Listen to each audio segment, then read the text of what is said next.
Okay, we welcome Dr. Ayau to come to our school, Tainan University, National Tainan University of the Art. And can you introduce a little bit about yourself? I certainly can, Dr. Wu. My name is Joel Ayau, and I'm from the United States. I was born in Hawaii, and I grew up mostly on the East Coast.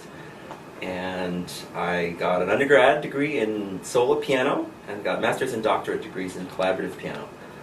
Then I went on to play in the army band, I play in orchestras, I play for singers, I coach opera, I teach at a university, Shenandoah University in Winchester, Virginia, and I come to Taiwan hopefully every year and teach students here as well. Sure. Can you tell us what bring you to Taiwan from the first year?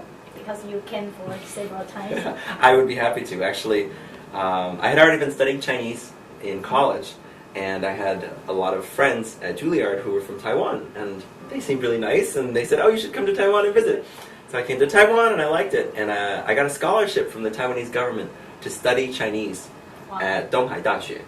So I studied there in 2006 for a whole summer, and everything paid for, plane ticket, hotel, I mean, it was incredible. And while I was there, they have this 音乐节, and there's a well-known French diction teacher named Thomas Grubb, who used to come to Taiwan every summer to teach. He was my French diction teacher at Juilliard, and he said, oh, you're coming to Taiwan, why don't you come, play at my music festival? So I showed up at Taiwan in 2006. I had learned a lot of Chinese, but I couldn't really speak it, and I didn't understand anything anybody was saying, and so I played for some classes, and I studied Chinese, and I loved it.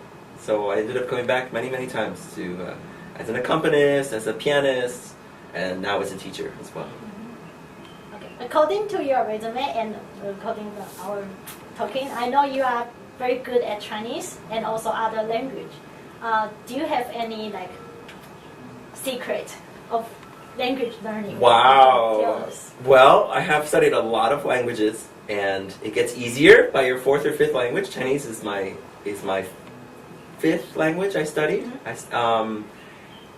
And I actually didn't realize until pretty late in life that I was able to learn languages well. In my college years, I studied American Sign Language, 手语, and then I only until my fourth year in my undergrad, I decided to start studying Chinese, and I discovered, I'm pretty good at this. I like studying Chinese. It was a big turning point in my life, and it was also about the time that I started to learn piano accompanying, and I realized that learning foreign languages was going to be a major part of my career for the rest of my life. So I knew that I had to get some, Italian, French, and German under my belt at least. So coincidentally, actually, during my master's degree, there was a period of time that I had tendonitis in both hands, and I couldn't practice, I couldn't perform, I was really depressed. All my friends were running around New York, playing competitions and stuff, and I was just, not doing that. It was pretty depressing. But I used the time to study languages. So there was a year that I studied on the same day Italian, French, and Chinese, like morning, afternoon. Take the subway up to Columbia to take Chinese class. And so eventually I worked my hands back into shape, and I was able to play more. But it was during that time actually that I was able to take care of my language study. And now that I'm out of school, and of course, as you know, you don't have time to study languages and be reading books all the time. So that time in my life was really an investment that came to fruition in many, many ways in my career. A teacher said to me once in Michigan, you will never regret a single hour that you spent studying languages during your time in college. And he was exactly right. I studied until I was blue in the face, all these languages, and I don't regret it at all. It's so valuable to come into a teaching situation, to be working in opera, and to be able to know, without looking at a dictionary, what is being sung. It saves time, and it makes your ability to communicate as an artist and as a musician much, much more effective.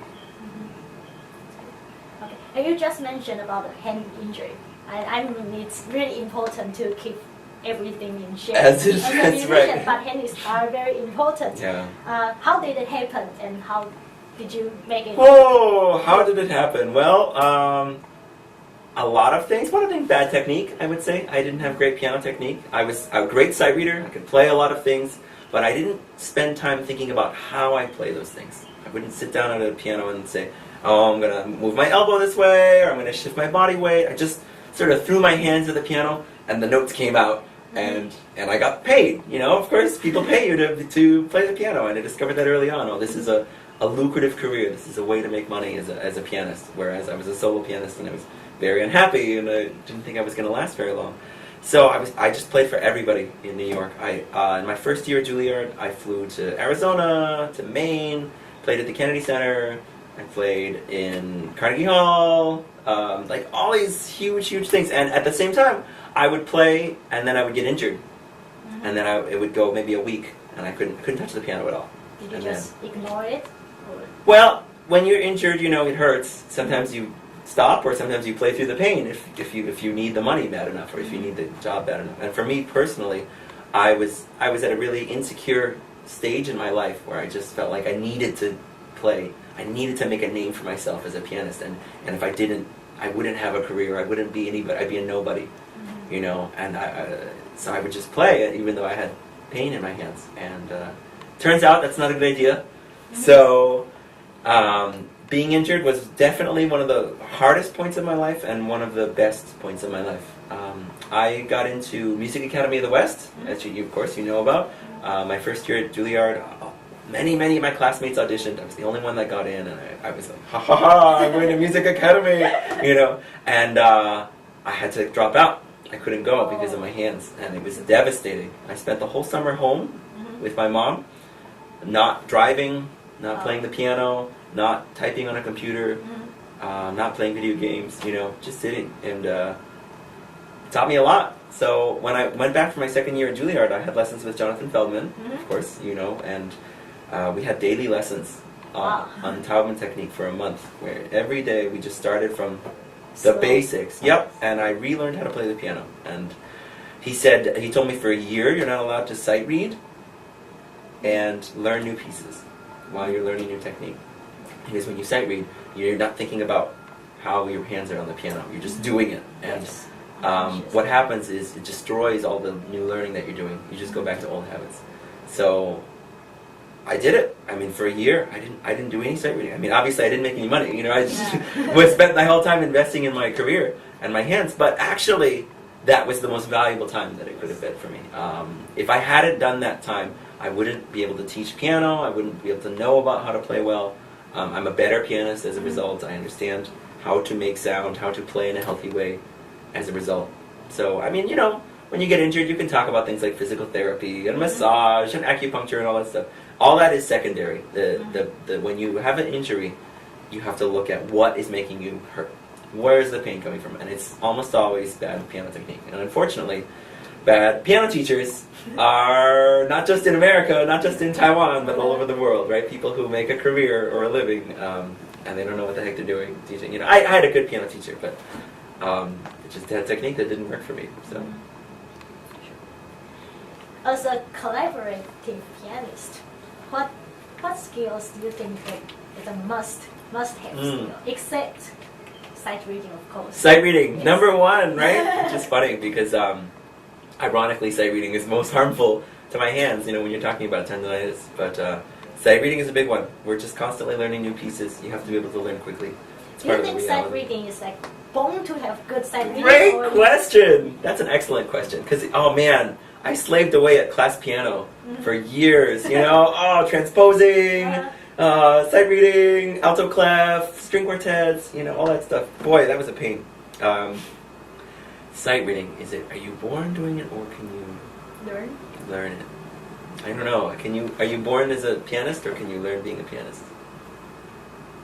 Pianist, you can practice from slow, but I mean, I think it can. You can. But there are some people who don't have to practice as much as other people.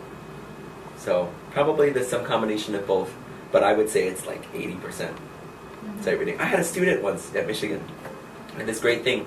One of the benefits of being a doctoral student at a lot of schools is you get student teaching experience. So I got to teach one-on-one undergrad piano majors. We taught them collaborative piano lessons, which was an awesome experience because they're talented pianists, and then they're not that good at accompanying. So it was something that we were able to teach them.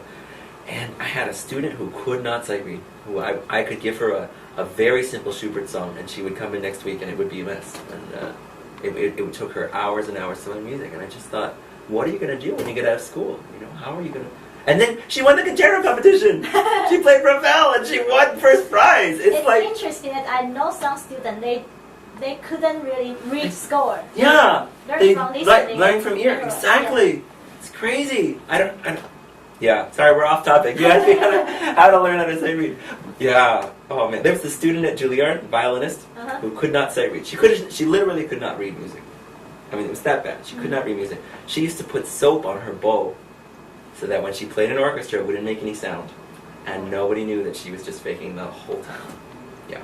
She just couldn't. I mean, when you can't sight read and you have to play, you know, a 2-hour orchestra concert, yeah, you gotta do something. She also went on to advance at Tchaikovsky competition and all these crazy things. So, you know, everybody, there's no one route to being a musician, but for being a collaborative pianist, yeah, sight reading is it. You know, that's a big one.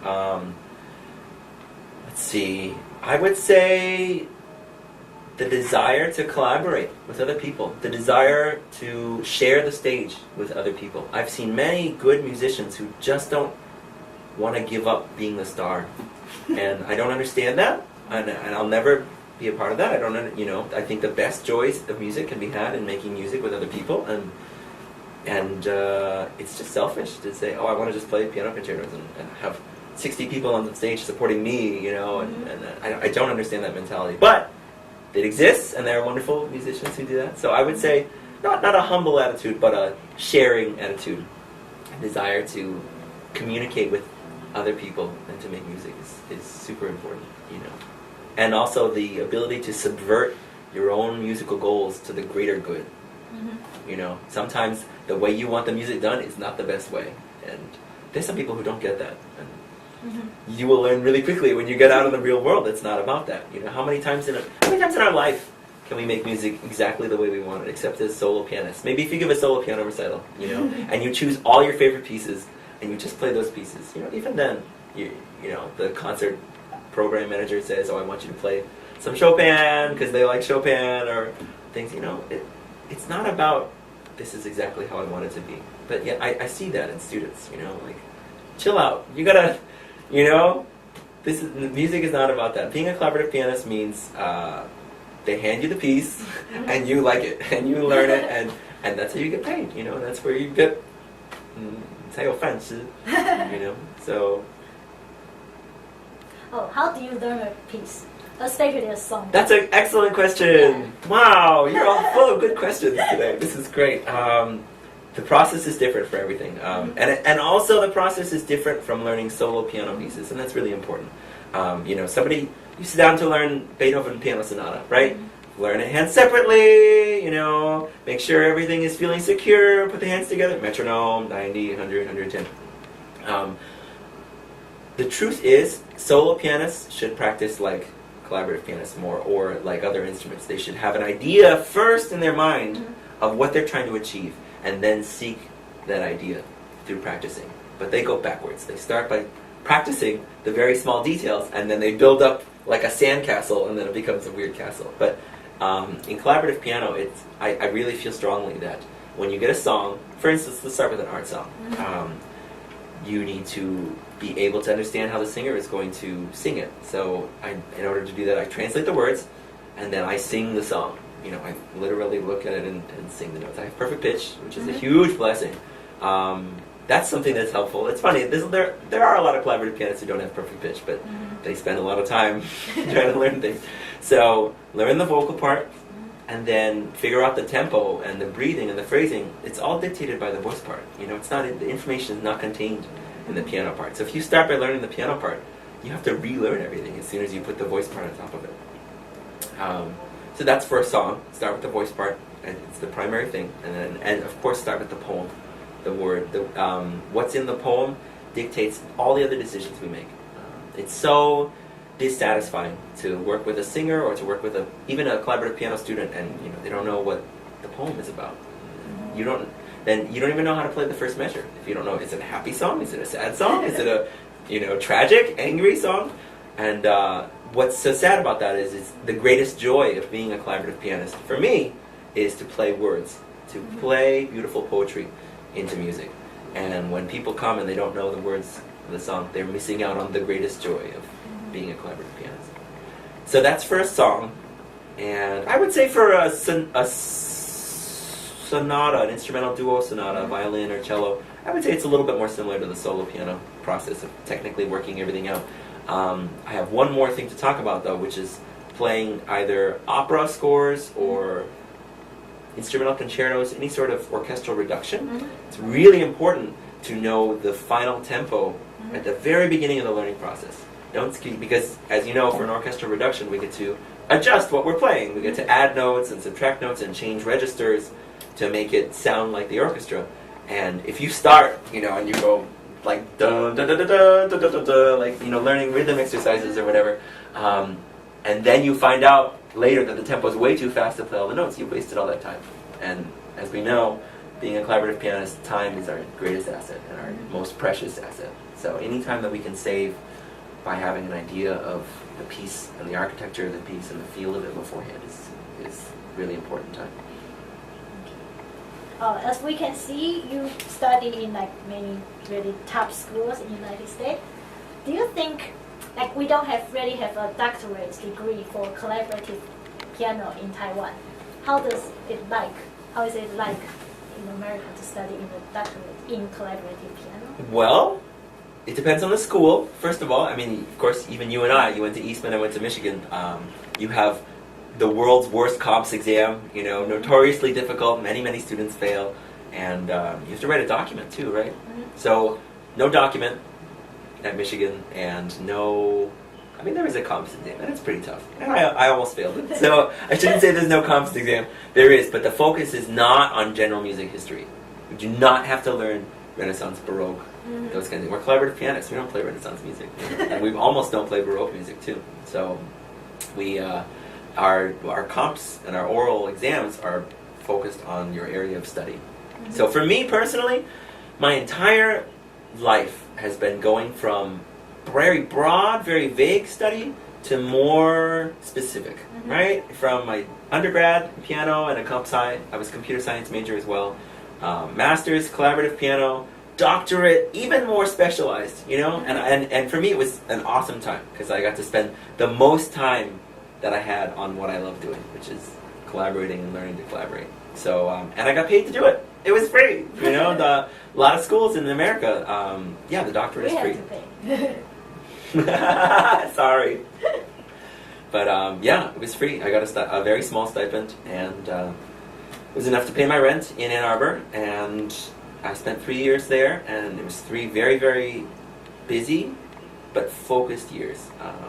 Being in a city, I am now, having been at Juilliard in Michigan, at NYU, I'm an advocate of going away from a city, going away from the metropolis to get your degree. I have decided that I see a lot of students who go to Taipei or Shanghai or纽约, and they go to study.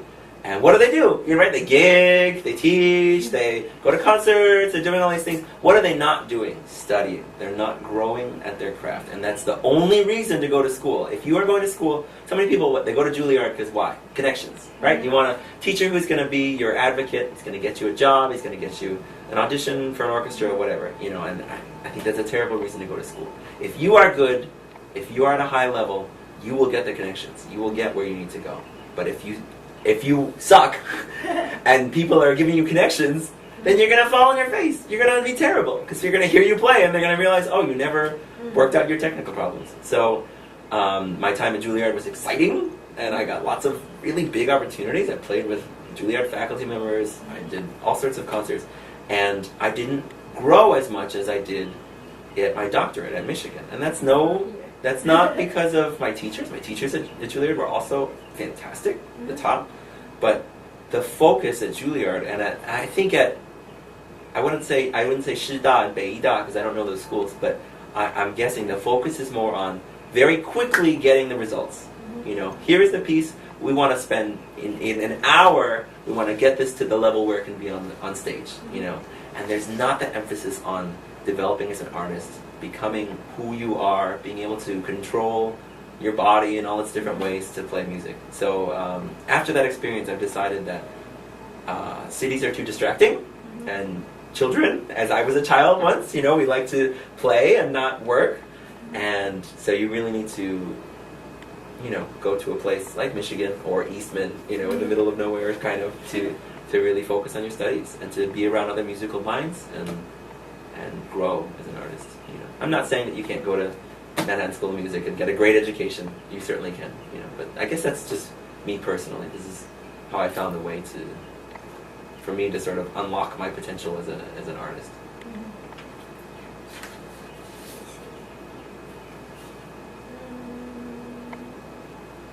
Oh, between instrumental and vocal accompany, chamber music and opera and everything, which is your favorite? Good question. Yeah, collaborative pianists. We do everything, right? We play in orchestras, we play opera, we play in operas, we play for children who are doing competitions. You know, that's a great way to make money, of course. We teach solo piano. I do everything. I play organ, I play harpsichord. I've played Bach, Brandenburg concertos with orchestra before. And I love it all. And I think the right mentality as a collaborative pianist is, my favorite piece is the piece I'm working on right now. Like, you look at a piece and you just learn it more and you love it. I worked on the Boulez Flute Sonatina once. Yeah, wow, it's right. It's the hardest piece I've ever learned. It's about 9 minutes long. And it's 12-tone, very serial, very, very, very, very dense music. And I rehearsed with a flautist at Michigan 3 times a week for at least an hour and a half per rehearsal for 3 months to play a 9-minute piece that nobody could understand. You know, and you know, at the time I'm playing this piece and I'm like hitting my head against the wall. Why did I ever agree to do this? But as I was playing it, when you really look at Boulez's music, you know, incredibly complicated music, it starts to make sense, and you start to go, am I going crazy, or is it, you know, really, you start to go, oh, you know, 原来这个就连到这个，然后这个发展部就是前到后面什么。Yeah, so I started to get this realization that, yeah. So anyway, whatever piece I'm working on right now is my favorite. So I guess what I've discovered is the way I understand my direction as a pianist, as an artist, is not from what I like the most, but what people ask me for the most. Where am I in the most demand? So I found out, I love playing chamber music, you know, piano trios and stuff, but I have never gotten those opportunities, you know, either friends to form a trio or concert opportunities or a group that wanted to do competitions and things like that. And, you know, there's lots of things that I love, and I'm not getting calls to do it. But I get calls to do opera and vocal coaching. So I guess that's how I decided that was going to be my main focus, although I do all aspects of collaboration and enjoy all aspects of collaboration. I think that's really good answers. Oh, good questions. Thank you, and I learned a lot. Thank you, Dr. Wu. Okay, we're happy to have you here, and we are looking forward to the masterclass. Oh boy.